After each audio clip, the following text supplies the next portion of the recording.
Employer of Last Resort-led Economic Development, A Plan for Tunisia by Fadhel Kaboub. Phase 2, 12+ Employer of Last Resort. This phase guarantees employment for persons unemployed for more than 12 months, 12+ELR.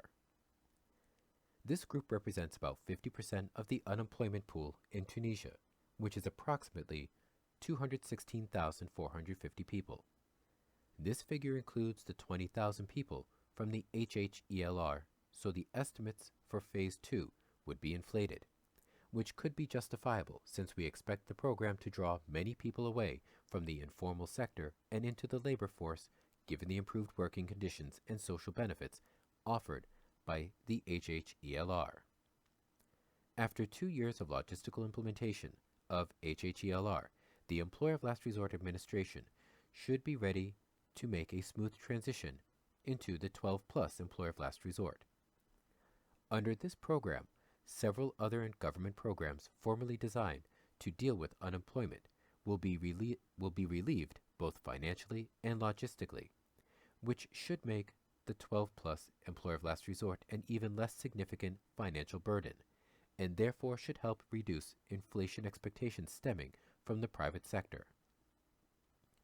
The next section will establish that a sovereign government that issues its own currency and imposes tax liabilities denominated in its currency would not, in fact, have any financial burden to finance full employment.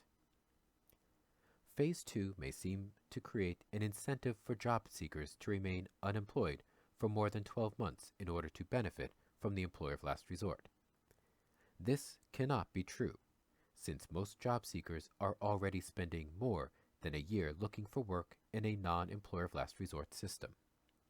However, we should expect an increase in labor force participation from those who are initially active in the informal sector, as well as those who did not look for employment at all in the past but are now drawn to the Employer of Last Resort sector for the benefits and flexibility it provides to them.